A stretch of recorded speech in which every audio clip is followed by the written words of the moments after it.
took for me to divorce selfishness forever.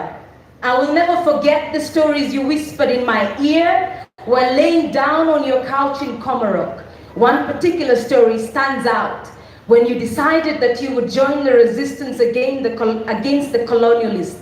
Such stories all the youth of our nation should hear, to know the struggle and ordeals our foreparents went through for our freedom. You are only in level 3 when you witnessed the brutality of the colonial system firsthand. When a man was killed in broad daylight for not having money to pay tax. In that moment, responding with sheer courage, you fought. For many years, I was ashamed when people said we were related to Dedan Kimathi. In my uneducated mind, we, the family of Wagome, had not contributed much to the fight against Wabeberu, only to discover years later that our very own grandfather Wadu Fere, grandmother Eloise Mukami Kimathi, was in the center of the fight as a commander in her own right. My dear grandmother, you took away all my senseless shame, and now I pride myself in knowing that not only did you contribute, but you are a big part of the fight for Kenya's independence.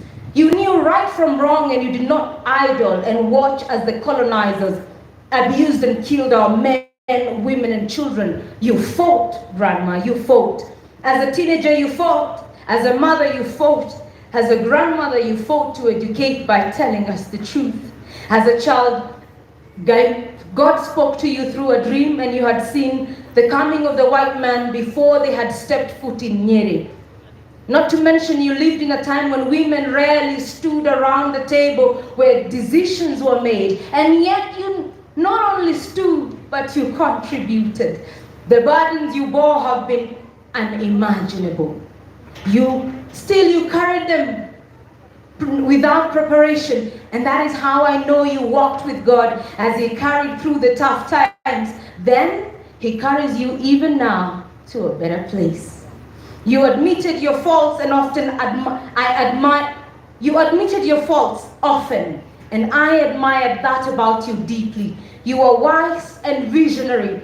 In your book you write, "This country will be united by my children's children," and that in so doing you taught me the virtue of forgiveness. To me, you are and still are the embodiment of courage, strength for women at home and abroad. The life you lived was a full and gratifying one. Rest in peace, Grandma, knowing that the torch has been passed and your vision of a unified Kenya lives on in me and everyone here today. Thank you. Your Excellency, I think we made a mistake. We would have had her as the master of ceremony, and I've taken a back seat.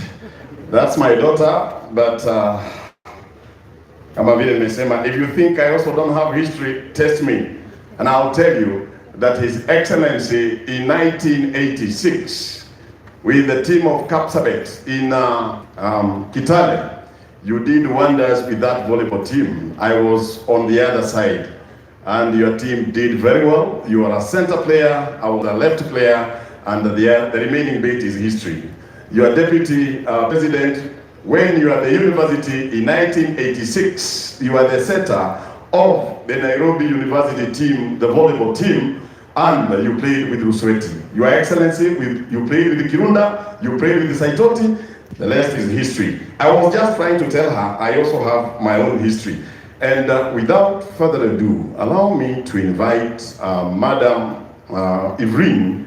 Madam Evrine is the last born, and this last born has been very dear to us. She's really assisted us. She will lead her eulogy, and we shall insert one, Mr. Gitonga, that we forgot, of the lady who was with the mother until she parted, and that is Madam Miriam Nyawera. So immediately after Wanjogu, you will invite Nyawera, and then we shall have the last one by the head of the family, and that is Simon Maina.